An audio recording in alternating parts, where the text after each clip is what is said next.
tomorrow for Saturday, April 19th, 2014. My name is Benjamin Higginbotham. With me, as always, is my beautiful, lovely, wonderful, and talented wife, Carrie Ann Higginbotham. I almost said Thursday, by the way. Thursday. That's how long ago my brain just went. Okay. Well, I almost did. Oh man. Well, we're clearly in season 4. Yes, we're clearly in season 4 episode. This is season 7, episode 11. And I'd like to thank everyone who helped make this particular episode happen. These are the SpaceVidcast Premier members. These are people who have contributed at least $10 to this episode to make this happen. So $10 or above at patreon.com/TMRO. And you'll see both names on the screen, SpaceVidcast and Tomorrow, as we transition away from SpaceVidcast and over to Tomorrow. So once again, huge thank you to all the SpaceVidcast patrons. Let's go ahead and get started with some space news. There was an Atlas V launch with the National Reconnaissance Office's NROL 67 launch. It was classified, and here is some launch footage. Maybe did you lose? 4, There you go. 3, 2. We have ignition and liftoff of the United Launch Alliance Atlas V rocket carrying NROL 67 for the National Reconnaissance Office.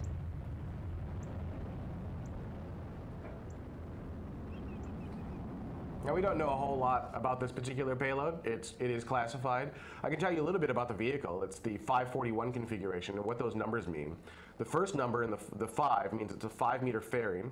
The second number, a 4, means that it is so it could be the first number could be a 5 or a 4. It can be a 4-meter fairing or 5-meter fairing. The second number, a 4, means there are 4 solid motors attached to this attached to the boost stage. So there are additional 4 solid motors around the outside of the vehicle.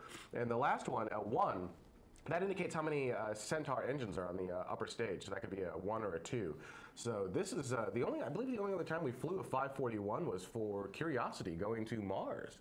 Yeah, that's my understanding as well, which is kind of interesting considering that most likely this is just a satellite that is on board. It's not necessarily another Mars rover, although again, being classified, technically we don't really know. It could be anything, but it's, yeah, most likely a satellite, probably fairly large. We were talking about it earlier. If it was larger, it would have probably gone on a Delta IV Heavy. So the Delta IV does have more lift capacity than an Atlas V, but still a pretty decent sized payload. This particular vehicle has over 2 million pounds of thrust, so it's a pretty big bad.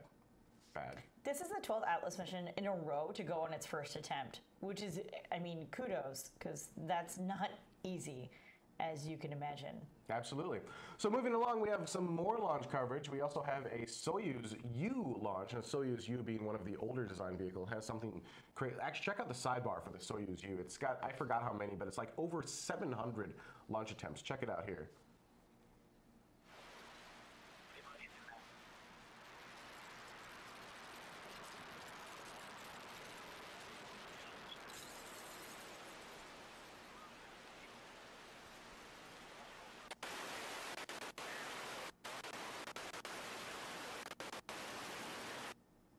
Yeah.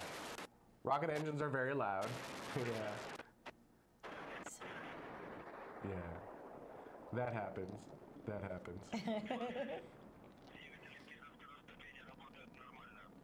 And this was a Russian-built imaging satellite. This launched last Wednesday, and like I said, that was a Soyuz U rocket. It's this was the EgyptSat-2. It's owned by Egypt's National Authority for Remote Sensing and Space Sciences. Basically, it's a government satellite going up there. It's going to be an Earth viewing telescope with a camera capable of spotting surface features like as small as 1 meter. So really high-end optics. Yeah, high resolution, visible. Pointed back at us. In both visible and infrared wavelengths, which I thought was really cool. And then the big news coming out this last week, SpaceX launched the CRS-3 mission. Now, this particular clip, a couple things. First, I wasn't sure how to do the sidebar for this one because Falcon 9, the Falcon 9 rocket has had 9 flights if you combine 1.0 and 1.1 configurations. One of those flights was successful with its primary payload, right, but wasn't successful as a secondary payload. Right. So I marked it as a success, but it's actually like 8.5 successes. There you go. That's probably how I should have marked it. But here you go. Here's the launch coverage, and this is really long because of Dragon, so we kind of cut it down for you. Here, check this out. 3, 2, 1, 0. Liftoff of the Falcon 9. Falcon 9 has cleared the tower.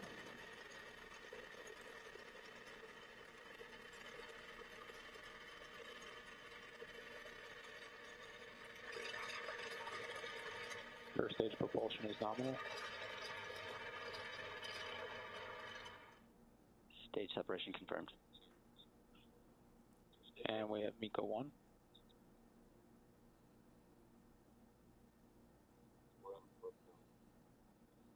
And MVAC ignition.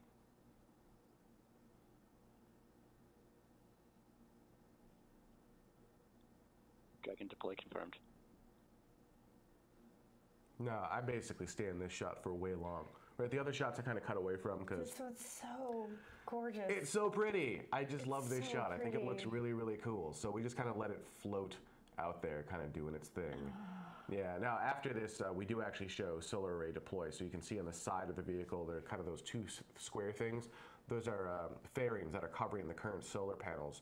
Those are going to break away, and then those solar panels are actually going to fold out. So those fold out, giving, and they're on the Dragon trunk section, and that's going to give power to the Dragon spacecraft while it's on orbit. And that trunk section is left in space to burn up. Only at the very end of the mission do they detach from the trunk section. I just shot a mission control. You can see a Dragon hanging in the background there. Is an array deploy. Check this out.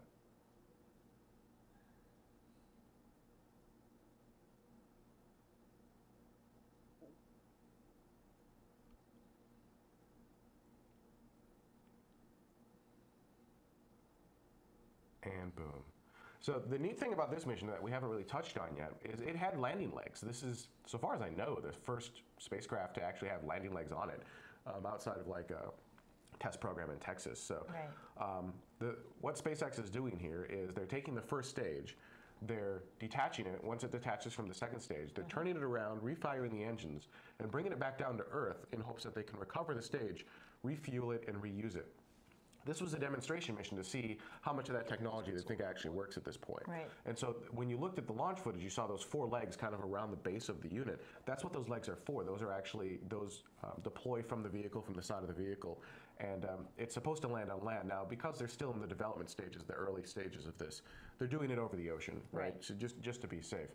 Now, the way this works is the stage continues to go up and over, so it kind of gets out of range of a lot of the ground stations. So there were some chase planes and whatnot trying to get telemetry from the vehicle. Now, according to Elon Musk, he's on his Twitter account at least, he says, data upload from the tracking plane shows landing in the Atlantic was good. Several boats en route through heavy seas, and they were very heavy seas, so it was difficult for the craft to get there. They were hoping to actually be able to recover the stage out at sea, but you know, it's hard to do when the seas are heavy. Right. Then a little bit later on, he also said, flight computers continued transmitting for 8 seconds after reaching the water, stopped when the booster went horizontal, basically indicating that the thought process here is that the stage did come down and basically hovered and like hit the ocean, right? And like it was supposed to, nulled out its rate and then just stopped. And if it were on land, it would have just landed at that point. Right. Now, Because there wasn't solid ground there. Wasn't on land, it was over the ocean, and so then it sank. You know, it hits the ocean, now it becomes this giant pressurized buoy, so it kind of doink, and then, you know, tips and goes horizontal. And interesting fact, not a lot of people know this. This is true rocket science. Computers don't like water. Oh. Weird, right? So I think when the computers were that's exposed so to the weird. water, bad things happened at that point. So. Yeah, so that's the landing seems like on the surface it worked well. Now to give you an idea as to what that would look like over land, not only did SpaceX successfully launch Falcon 9 1.1 for the first time with Dragon on it, successfully launch for the first time Falcon 9 1.1 with legs on it, potentially successfully bring that stage back down to Earth, and had it been over land, they could have possibly, right, we don't have enough data yet, they could have possibly recovered that entire stage, which would be a first. They also then had a test in Texas where they've got the 1.1 configuration where they're actually doing it and actually landing it back down on land. Here's the F9, so we've retired Grasshopper at this point. Correct. We've moved on to F9 or Dev 1. Here's footage of F9 or Dev 1. Check this out. Now on the right-hand side, that's the old Grasshopper you can see. So that's the retired Grasshopper vehicle on the right as we move towards F9 or Dev 1. It does kind of remind me a little bit of the really wonderful shot of the two space shuttles on the two different launch pads, 39 and 39B. That's kind of what that opening shot reminded me of a little bit. This is a quadcopter shot, so this is a camera that's flying up in the air. So beautiful. This footage is amazing.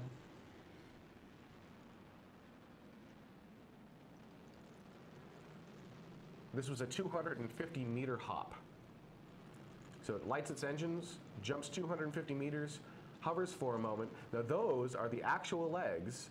Those are the same legs that we would have on a real vehicle. I see I mean SpaceX. Right.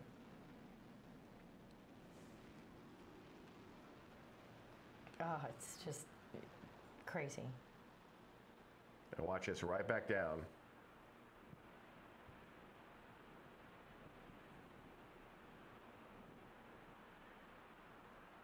Boom. That's over a 10-story building that they just launched and landed with precision. That's what F9er is going to be doing. Unreal. And so SpaceX proved that they can do it through the atmosphere now with the CRS-3 mission, that they can come back, they can land it with fairly good precision over the ocean. Right. Now it's time to start taking those stages and landing them back on land. I don't know when they're going to start asking for that. I don't know, maybe they're going to do it over the ocean a few more times. I have no idea. But that's going to be really cool when they're finally able to actually start bringing stages back. I'm super excited for that. But in addition, this is a SpaceX heavy show, man. It is, and just because, There's SpaceX just a lot doesn't of have enough SpaceX to news. do, apparently, I guess. and so they just decided to do everything all at the same time. That's really what it comes down to. SpaceX signed the 20-year lease on pad 39A, which is at Kennedy Space Center. You'll recognize the name 39A from being one of the space shuttle launching pads. Well, landed nearby. I suppose. They land back at the pad. That'd be kind of cool, I'm though. just so used to everything, launching and landing all in the same place anymore. So SpaceX has SLC 39A, which is really cool. And like I said, for a 20-year lease is really incredible. Falcon Heavy is said or is slated to be launching from pad 39A as early as next year. Early 2015 is what we're hearing. Gwen Shotwell, the president of SpaceX, said that we'll make really great use of this pad, I promise. We've had architects and our launch site engineers team working for many months on the sidelines, and we will launch Falcon Heavy from here first from this pad early next year, which is really, really exciting. This is another launch site now under SpaceX's belt as they are launching from Vandenberg Air Force Base here in California. They've also launched from the Air Force Base, the Cape Canaveral Air Force Station, which is a little bit south of Kennedy Space Center, and now they will have the Kennedy Space Center launch pad, which is really exciting. Yeah, so, and actually it was brought up in the chat room where they're like, look, you can say you work for SpaceX. We try to avoid saying that because while I do have a day job, actually we both have day jobs at SpaceX, this show has nothing to do with SpaceX, so we can't give you inside SpaceX information that's not public, and any opinions on this show are the opinions of this show, as you saw in the little thing in the front of the show, and not that of SpaceX. And since this is such a SpaceX-heavy show, I did want to point that out. We do work for SpaceX, but this is not a SpaceX show. They have no idea what we're saying here. Our opinions are our own and not that of SpaceX. I will say, though, in my opinion, SpaceX getting Slick 39A is a pretty cool thing. I'm really excited for SpaceX really to have access to that pad. And somebody had asked, they were like, oh, how long is that lease for? And I said, offhand, I don't actually know. When I looked at it and said it was a 20-year lease, I nearly fell to the floor myself. I thought that was really, really impressive. And it is to be noted that SpaceX will be using their own money to keep up and maintain or do any sort of changes to pad 39A themselves. NASA isn't paying for that, so just figured I should point that out. We're over on time, but I want to get to it anyhow because Sure. I think it's a big deal, and that is we found Earth's cousin planet about 500 light years away from here. The reason for me that this is exciting is it's about the same size as Earth. It's a little bit bigger. It's got about the right amount of light. It's in the Goldilocks zone. All of these things seem to be kind of adding up. This is the first time we found something that could really, truly, potentially have life on it. Now, we don't really know what the atmosphere makeup is. We're going to know that because this was found by Kepler. We're going to understand that better once the James Webb Space Telescope launches in 2020. And Once JW, well, it's supposed to go up in 2018. I know. It's supposed to go up in like 2012. I don't know. Go ahead. So once JW ST goes up, we'll actually be able to look at the composition of the atmosphere and understand: Right. is there liquid water on there? Are there the ingredients to make life as we know it? And there's a strong possibility that those answers are yes. Consider that for a moment. At 500 million light years away, too long for us to get there, there could be alien life, intelligent alien life, looking back at us right now. And they could be more advanced than us, they could be just as advanced as us, they could be way less advanced than us, but the light that we're seeing from them, if we were to get the most uber awesome telescope ever and be able to zoom in on their planet, which we don't have, but zoom all the way in on their planet, that light would be 500 million years old. Right. It would be 500 years old, I'm sorry. That was like 500 million light years. No, it would be 500 years old. That light would be 500 years old. Right. And if you can imagine humanity going backwards 500 years, that's what they would be seeing if they looked at us. So it's just kind of cool to think about those distances, to think about what could actually be on the planet. I thought that this was an exciting story. The reason this is called Earth's cousin and not Earth's twin is because it's on the cooler side of the Goldilocks zone, if you will. The planet itself is going around, I believe it's a red dwarf host, which is a little bit dimmer, a little bit cooler than our sun. So it's on the colder side, so they don't know exactly what the temperatures are, but still not like iceberg. It's not in an ice age or anything like that. It's not that kind of cold. Pardon me. So that's really exciting, and they think that it's 1.1 times the diameter of Earth, and its year would have about 130 days, which is kind of cool. Which is why we need to come up with a new measurement of time. All right, on that note, we're going to take a quick break, and when we come back, we're going to be, how would you describe our main topic? Kurzweilian? No, it would be... It's a little bit Kurzweilian. It's a little bit, what is it, the singularity? Yeah, a little bit of the singularity. A little bit about the future of humans and how it kind of relates to space. So stay with us. We'll be right back.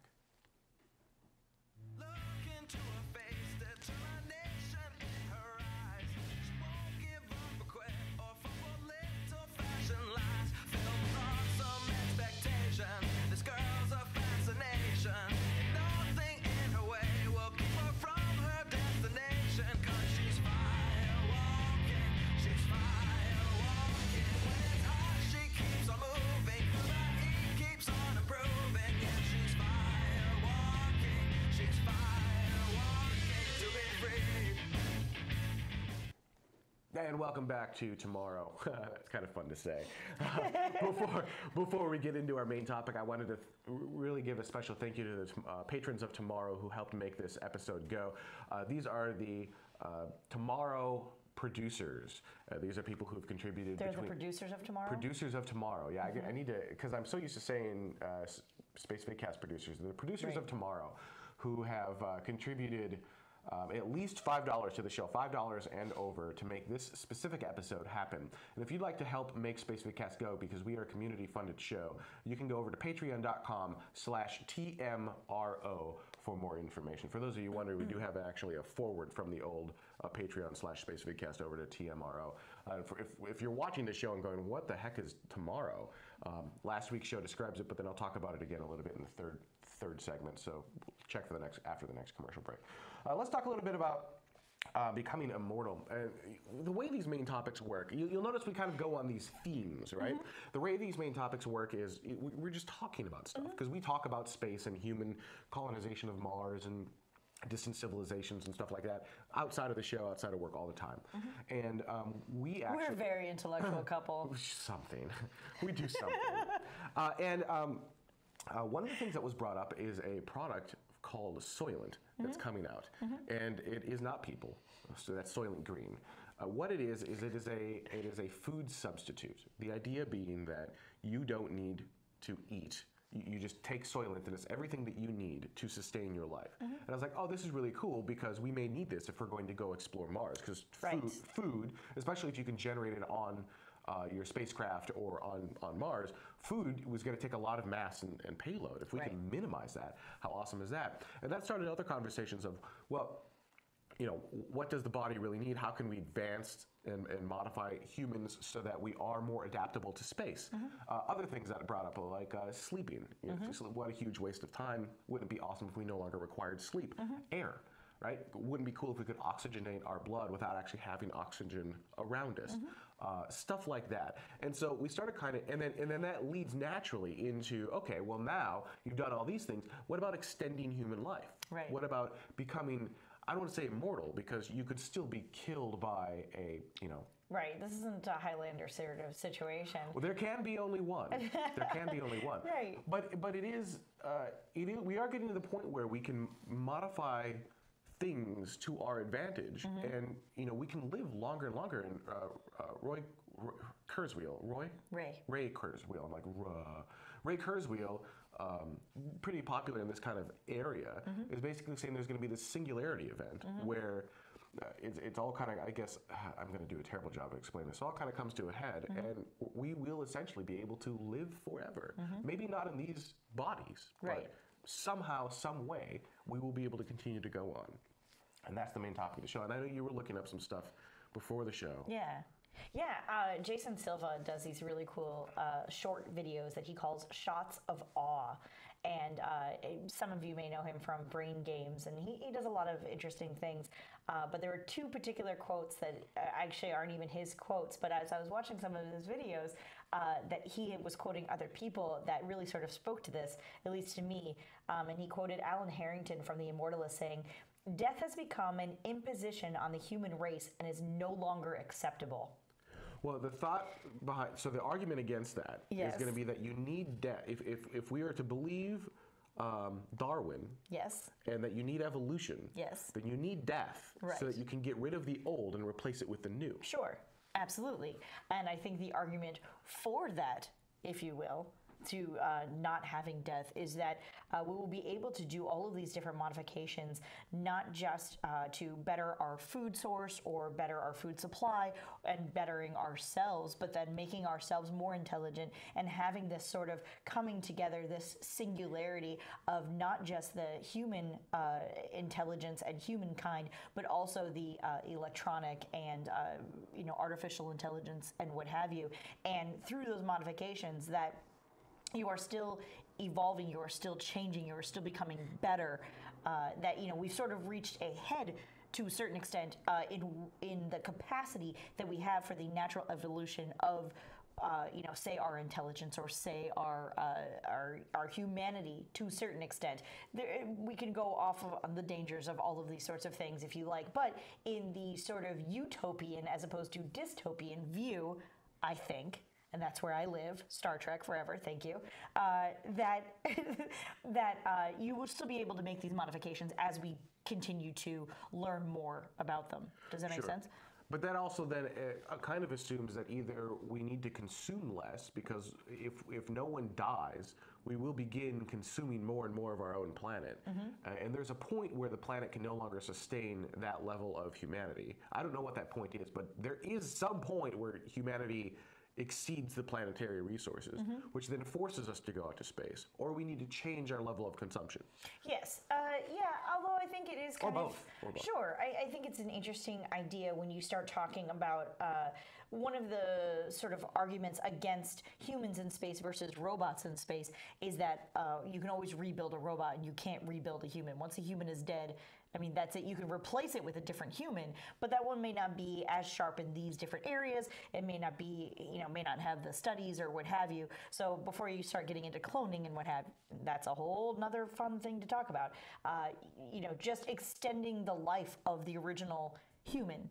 Sure. Right? But what's to prevent us from, say, when you look at humans going out into space, what's to say that it's going to be this form that we go out into space in? So it's likely, in the near term, this is what we're going to use. Humans like this will make it to Mars, right? We're going to go to the moon, we're going to go to Mars. But if we want to go much further than that, our lifespan is too short. And even if we extend it, who's to say that it's going to be able to extend it long enough? Why does it have to be in this form? Why can't we find a way to download our consciousness into a robot, essentially? And then you essentially live forever in this other form. Well, and then maybe we will. I mean, maybe, quoting Eric Davis, saying that the human design process will achieve a kind of infinite velocity. Everything becomes linked with everything else, and matter becomes mind. So I think I think he's speaking towards that sort of idea. There's a movie coming out, Johnny Depp movie called Transcendence, and, this very, very intelligent man, and they're talking about, artificial intelligence. I was just going to say AI, so I apologize. I want to spell that out for you. Artificial intelligence, and something happens here, and then his brain gets uploaded to this AI consciousness, and sort of he lives on through it, if you will. And I think there are parts of the singularity that speak to those sorts of things. There's the more that science looks into the way the human brain makes connections and the way that we have humanly designed circuit boards and how similar a lot of those different things are. There's a lot of this sort of something that occurs in nature, and just naturally that's the way that we've decided to, or is the best way to design it in hardware, if you can follow that much. And how similar those two things are, and how interesting that is. And I don't know, I think the idea of immortality, or the extension of human life beyond what is naturally occurring already, because we as humans have started to live longer than we had before, right? You go back 500 years, and humans, the average lifespan really wasn't much past 20 or 30, right? And now we're living into 80s, hundreds, not just 100. I remember growing up and watching. It's not hundreds plural. It's over No, 100. I suppose it's not hundreds plural. You're right. I apologize for that. But I do remember when I was younger watching the Today Show, and it was like a completely unheard of when somebody reached 100 years old. It was like the most ridiculous thing you've ever heard anymore. And then and now it's like, oh yeah, 110, 111, 114. You're like, that's crazy. Just in my lifetime, people are continuing to age longer, and in better health. It's not like they're hooked up. They're not a vegetable at 114. As if that. No, I mean, some of them are questionable, but sure. I don't know. I find it really, really fascinating, and particularly for long-term travel.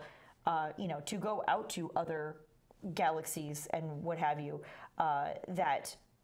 Maybe we don't need to be asleep the entire time. Maybe we can just be alive, Star Trek Voyager style. Yeah, actually, Chuck 4E said we need stasis pods for long trips into space, but maybe we don't.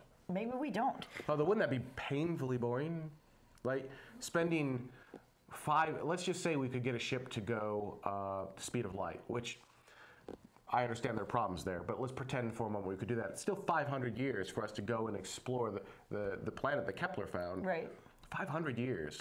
Well, I guess the sci-fi side of it, if you will, for a moment, is that if you and I set out on this trek that we know is going to take 500 years to get there, yep. But once we get there, it's still you and I who get to see that stuff. You and I. Not our ancestors, not our great-grandchildren, great-great-great-great-great-great-grandchildren, because we wrote stories about how cool we think it's going to be once we get there, and then those crazy long down-the-line descendants get there and go, this is crap. Why did we even set out on this thing? Versus you and I getting there and going, this is crap. Why did we do this? Those are two completely different things. And we talked about, the Juno mission, which we love, and we thought that was really cool. But, one of the questions was, hey, doesn't that kind of suck to work on a project? I mean, yeah, you got to see it go off the ground, but you're literally never going to see results from this project other than making it go, and it's going to take X amount of years to get the information, and then Y amount of years to get the information back, and then Z amount of years to analyze the information, and you're never going to get those answers, and doesn't that suck? And here's an opportunity to get those answers. Well, not yet. I mean, we can't do any of this. No, not yet. But I mean, somebody said that life only has meaning because of death, and I don't. Actually, that was said in the chat room. I know, I saw that, and I apologize, but I respectfully disagree. There are plenty of people here that I absolutely love and enjoy, and plenty of things here that I love and enjoy. And if I lived longer, then I could see more of those things and more of those people and enjoy all of that even more. Just because something is going to die doesn't mean that that's the reason that I love it, or that I'm going to die and that's the reason that I love it. I love because I love, or I enjoy because I enjoy, and I don't find that there's necessarily more meaning in life because of death. I mean, we can disagree on that, and I'm totally happy with that. Do I personally want to live forever? No. I mean, I can definitely see downfalls in that. Or 500 years, or whatever the case is. But again, for the optimist, and I live in this utopian Star Trek universe, I think it's great. And so that's my opinion. All right. So we'd like to know what you guys think. What is the future of humanity, especially as it relates to space? Is this something that we're going to be forced to do? And is it, if, in other words, as we start to grow older, are we going to be forced to go out and find other habitable homes, such as Mars, although not habitable today? Are we going to just go out and explore the solar system? What are we going to do with this? Can we do anything? Because it does seem like our lifespans are getting ever increasingly longer. So what does that mean for the future of humanity? Leave your comments on YouTube, on the TMRO.TV website, or wherever you'd like. And we're going to take a quick break. When we come back, comments from the last show. Stay with us. We'll be right back. 1, 0. Liftoff. The fleet of space shuttles were doing amazing things in space. We've got all your space geekery right here. And welcome back to Tomorrow. That's still fun to say. I'd like to thank all the patrons of Tomorrow for making this episode happen. This is anyone who spent $1 or more on this episode, and you can get more information on that at patreon.com/TMRO. And this you get more perks other than just your name in the show. There's also some one-on-one chats with us and a few other things that we make happen. Every dollar helps. Every single dollar helps. We are a community-driven show, and you help pay for us to do this stuff and do it week after week. One neat thing that we did with Patreon is this last week, between these last 2 weeks, we did get a new audio board, and we did get new microphones. You'll see the microphone in the middle is missing. I don't think we have the right element. It came as a kit, and it came with an omnidirectional. So if you've been having audio issues for this show, we'll work on that. We'll get different cardioid mics, so we narrow it down, make it a little less roomy, and I think we'll be able to get a little more volume out of it that way. Also, I have a head cold, so my volume's a little messed up right now. So I think we'll work on it. We'll get it going, and it's the patrons who help make all of that happen. I did also say that I was going to talk about TMRO versus Space Vidcast. So TMRO is pronounced tomorrow. We are changing the name of Space Vidcast over to Tomorrow because I think it better encompasses what we're all about and who we are. And I always hated the name Space Vidcast, fundamentally, at the end of the day. So we've begun that transition as of the last show, which was 2 weeks ago. And you'll start seeing like our Twitter account. It's still at Space Vidcast, but it's all labeled TMRO. I've got an updated Facebook page. We've got all of this stuff getting updated to TMRO, including the Patreon page at patreon.com/TMRO. So that's what's going on. Hopefully you like the new name. I realize it's a change and people hate change in general, but I think over time it will be. I think it is a better change, and over time I think it'll make a lot more sense for us. So let's go ahead and get into some of the comments from our last show. This one comes from Stephen Grimsley, who says, about that terraforming idea on Mars, unless you can heat up Mars' core to a similar temperature of Earth's core, or have another splendid way to recreate a gigantic freaking magnetic field, then you have no chance of terraforming Mars. The sun blasts of all but the most heaviest of gases from its atmosphere. In other words, carbon dioxide, which is the reason why Mars' thin atmosphere only has only carbon dioxide. Sure. Colonizing Mars equals possible with a capsule, dome, underground structure, so forth. And so on, terraforming Mars, not really possible. So the summing that up, basically saying that solar radiation, solar wind is going to blow your atmosphere away, and that's not untrue because there's no magnetosphere to Mars. Right. Mars is truly a dead planet. The planet is dead. The magnetic core has stopped, and so once we think it was a thriving planet with water, possibly life, we don't know. When the core stopped and the planet died, most likely life died on the planet with it. So then the argument being terraforming Mars is impossible because you don't have that magnetosphere. Right. Well, and while it is true that the atmosphere will blow away with solar winds, it's not going to blow away all at once. It's not like all of a sudden a gust of solar wind comes and takes all of your atmosphere away. It will take a very long time for that to happen. So if we can add atmosphere to rate faster than it is getting taken out of, you could, in theory, terraform Mars. Now, I do not know what those numbers are, and I could absolutely be wrong. So I openly admit, maybe I'm full of it. But my thought process, and what I've heard at least, is it is possible to terraform Mars so long as you maintain that atmosphere somehow. And that's the trick, is unlike Earth that self-maintains, Mars you will have to maintain yourself. So there's that. George Day says, the Russia-U.S. situation is silly. NASA should, that was kind of good. Silly. That was really good. NASA should have put their foot down and said no to the suspension of contact with Russia. Space does equal politics, but how do you say what ISS is and is not? They could just put ISS on the subject line of an email and get them to read your email. If this goes further and they say no more launches for you, U.S., they'll back SpaceX into a corner and rush the development of the human program. Advantageous or not, I'll let you decide. So basically, this is silly. This is politics getting in the way of science. And how do you determine what's part of the ISS and what's not part of the ISS? Because in a way, most everything NASA touches is part of the ISS. So I think they actually have operations that determine what are considered critical ops for ISS that they can. Yeah, I think things get scaled back down to critical ops. Yeah, essentially. I don't actually know. I don't necessarily disagree either. It is absolutely politics kind of getting in the way of science here. It makes me sad that this is happening, but it's happening. So, and I don't think you can really back SpaceX into a corner. It takes X amount of time to develop stuff, and that just is what it is, right? There you go. Joe says, I can't believe how much time you guys spent talking about how we can't start a manned space program until 2016 or 2017 when we already have the proven Dragon capsule, which is probably the safest spacecraft ever built and is on schedule to be certified in 2015. You talked about every option other than the most reasonable and most likely and most prepared one. Well, I'm not sure where you're actually getting your information. So SpaceX is in fact working on crew rating the Dragon, but they have never said, well, if they have said 2015, that's not their current estimate. SpaceX is saying 2016, 2017, which is the same time frame that we have been saying for everything else.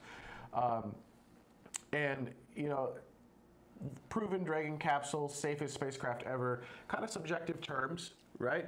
So I don't know. I mean, Soyuz is very much so proven, and right. I mean, depends on how you define safe, I suppose.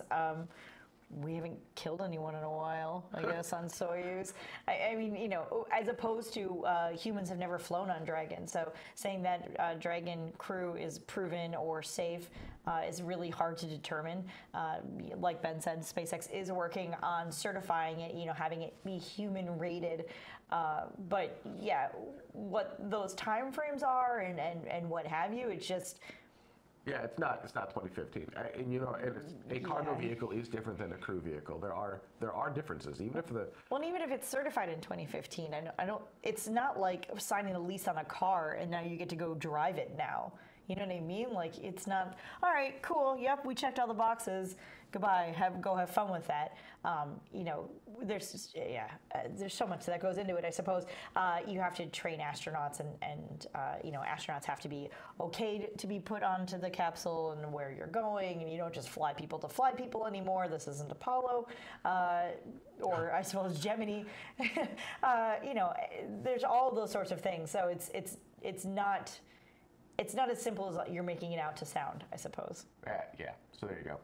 This comes from Matt A, who says, I was wondering if TMRO could also be an acronym. Here's one idea to get the creative process flowing. TMRO, TMRO, Terrestrial Matters, Reflections and Observations. I thought this was an interesting idea.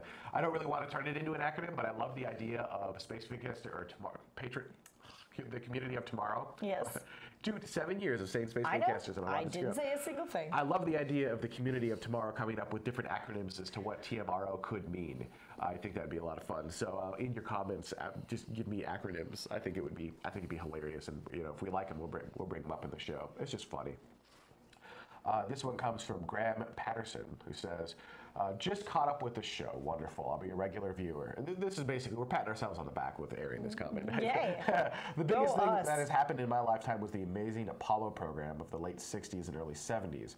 I was 5 at the time. The show captures some of the excitement about human exploration. I can give it no bigger compliment. Best wishes from a fellow space enthusiast and supporter in faraway Great Britain. Not that far away. The planet that's 500 light years away. That's far away. Great Britain, right across the pond. Further. So thank you very much. That is why we are here. We are here to get humanity excited and inspired about going to the stars, be it whatever means that may be. The Space Launch System, sure. SpaceX, sure. Orbital, sure. Maston, absolutely. Whatever it takes to get humans out to the stars and out there permanently, we are behind that. 155,218%. This one comes from. Could you read this one for me? I'm losing my ability. Yeah, not a problem. This one comes from Monochem.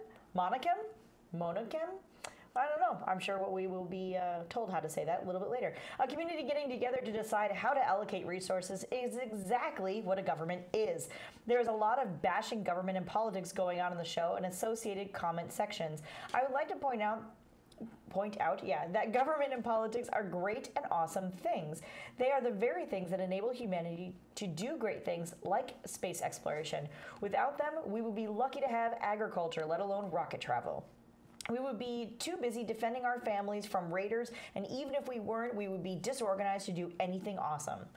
That's funny, because I read this comment thinking, I don't feel as though we've been doing a lot of government bashing per se. We do rail on SLS. What we do on SLS, on the Space/Senate launch system. But I had to get that in there. I feel as though it's because, like you said in a little comment earlier, that this is politics getting in the way of science. That's the issue that we have. But organized government in general, yeah, absolutely. The other nice thing is that I live in a free country where I am allowed to express my opinions. As such, thank you, government. So, yeah, while it's a little bit of a first world problem, I guess I live in a first world country, and so I am voicing my opinion. But you don't have to agree with that, and that's perfectly acceptable too. And we like that you don't always agree with us, because otherwise this would be really boring. I don't actually necessarily disagree with the comment. I think we do maybe bash government and bash SLS too much. And we haven't necessarily given it a fair shot. And I'm going to make an effort to do that less.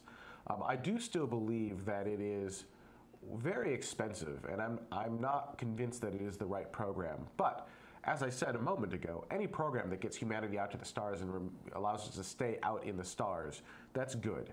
So I'm hoping that SLS and the U.S. government will show how they can sustain SLS from a financial standpoint and continue to do it, and it's not just flags and footprints. I think that's fundamentally the key issue here. It doesn't matter if NASA's building, and NASA's filled with extremely talented, awesome individuals who can do amazing things. And it doesn't matter if it's private space or government space. Whoever's doing it is doing it. They're helping humanity. And so that's what we're all about. And I guess the government bashing comes in from when they're preventing us from doing it, when they're making silly choices, when they're forcing the scientists to do things that don't make sense.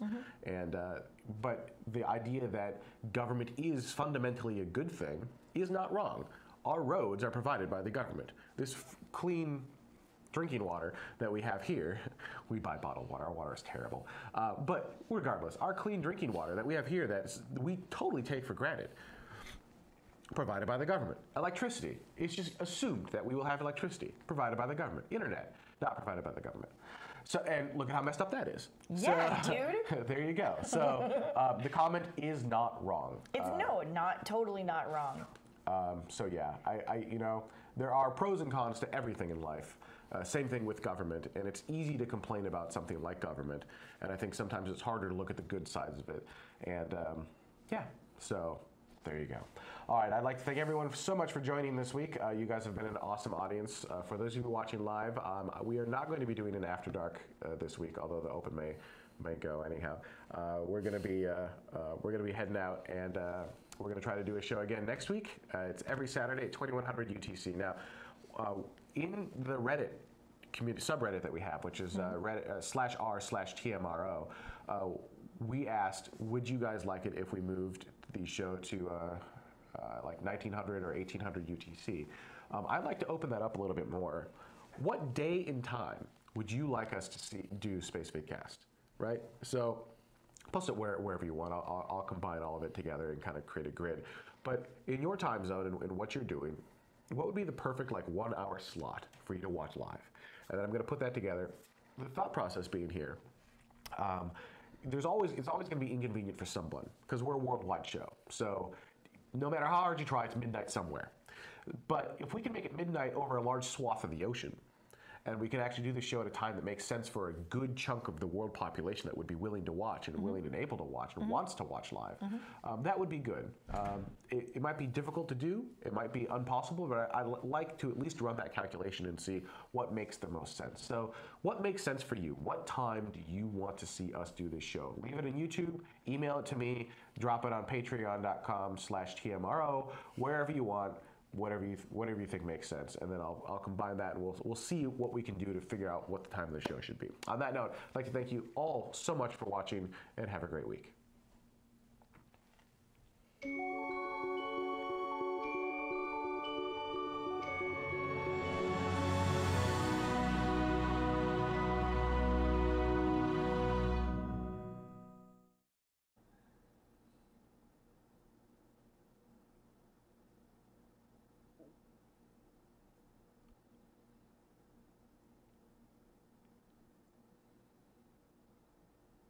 And boom. So the neat thing about this mission that we haven't really touched on yet is it had landing legs. This is, so far as I know, the first spacecraft to actually have landing legs on it, outside of like a test program in Texas. So what SpaceX is doing here is they're taking the first stage, they're detaching it. Once it detaches from the second stage, they're turning it around, refiring the engines, and bringing it back down to Earth in hopes that they can recover the stage, refuel it, and reuse it. This was a demonstration mission to see how much of that technology they think actually works at this point. Right. And so when you looked at the launch footage, you saw those 4 legs kind of around the base of the unit. That's what those legs are for. Those are actually, deploy from the vehicle, from the side of the vehicle. And it's supposed to land on land. Now, because they're still in the development stages, the early stages of this, they're doing it over the ocean, right? So just to be safe.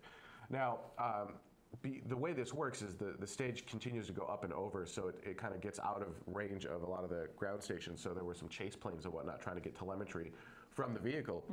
Now, according to Elon Musk, he's on his Twitter account at least, he says, data upload from the tracking plane shows landing in the Atlantic was good.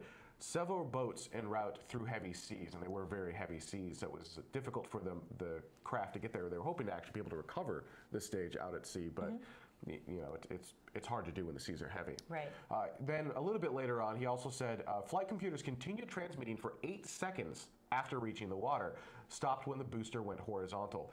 Basically indicating that the thought process here is that the stage did come down and basically hovered. And actually, check out the sidebar for the Soyuz U. It's got, I forgot how many, but it's like over 700 launch attempts. Check it out here.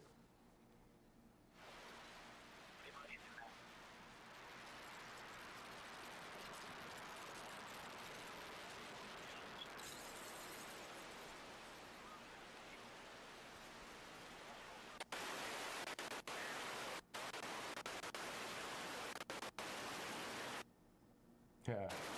Rocket engines are very loud. Yeah. Yeah. That happens. That happens.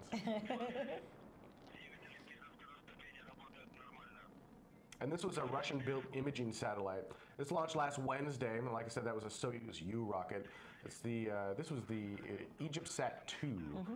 It's owned by Egypt's National Authority for Remote Sensing and Space Sciences. Basically, it's a government satellite going up there. It's going to be an Earth viewing telescope. with a camera capable of spotting surface features like as small as 1 meter. So really high-end optics. Yeah, high resolution, visible. Pointed back at us. In Pointed both back at us. visible and infrared wavelengths, which I thought was really cool.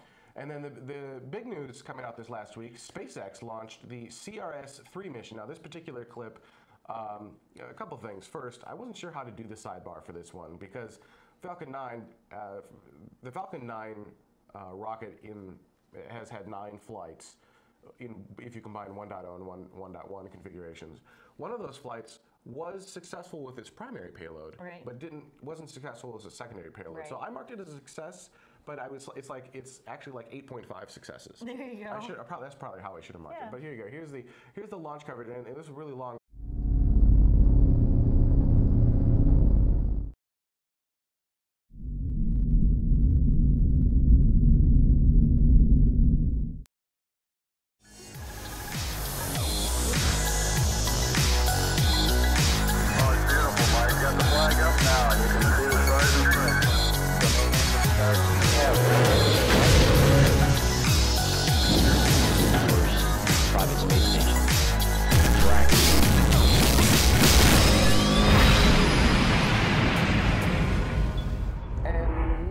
Tomorrow for Saturday, April 19th, 2014. My name is Benjamin Higginbotham. With me, as always, is my beautiful, lovely, wonderful, and talented wife, Carrie Ann Higginbotham. I almost said Thursday, by the way. Thursday. That's how long ago my brain just went. Okay. Well, I almost did. Oh man. Well, we're clearly in season 4. Yes, we're clearly in season 4 episode. This is season 7, episode 11, and I'd like to thank everyone who helped make this particular episode happen. These are the SpaceVidcast Premier members. These are people who have contributed at least $10 to this episode to make this happen. So $10 or above at patreon.com/TMRO. And you'll see both names on the screen, SpaceVidcast and Tomorrow, as we transition away from SpaceVidcast and over to Tomorrow. So once again, huge thank you to all the SpaceVidcast patrons. Let's go ahead and get started with some space news. There was an Atlas V launch with the National Reconnaissance Office's NROL 67 launch. It was classified, and here is some launch footage. Maybe did you lose? 4, There you go. 3, 2. We have ignition and liftoff of the United Launch Alliance Atlas V rocket carrying NROL 67 for the National Reconnaissance Office.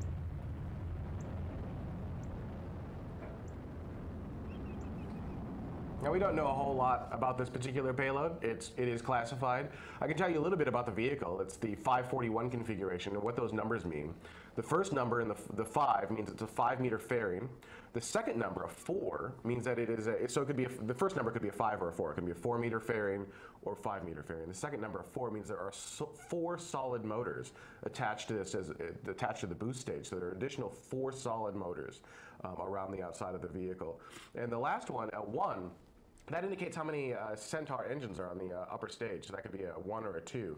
So this is I believe the only other time we flew a 541 was for Curiosity going to Mars. Yeah, that's my understanding as well, which is kind of interesting considering that most likely this is just a satellite that is on board. It's not necessarily another Mars rover, although again, being classified, technically we don't really know. It could be anything, but it's, yeah, most likely a satellite, probably fairly large. We were talking about it earlier. If it was larger, it would have probably gone in a Delta IV Heavy. So the Delta IV does have more lift capacity than an Atlas V, but still a pretty decent sized payload. This particular vehicle has over 2 million pounds of thrust, so it's a pretty big bad. This is the 12th Atlas mission in a row to go on its first attempt, which is, I mean, kudos, because that's not easy, as you can imagine. Absolutely. So moving along, we have some more launch coverage. We also have a Soyuz U launch, and Soyuz U being one of the older design vehicles has something because of Dragon, so we kind of cut it down for you. Here, check this out. 4, 3, 2, 1, 0. Liftoff of the Falcon 9. Falcon 9 has cleared the tower.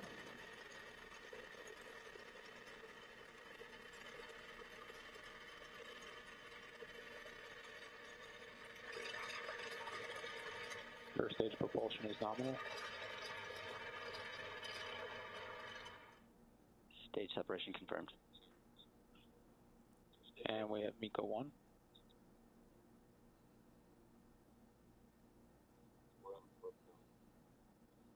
And MVAC ignition.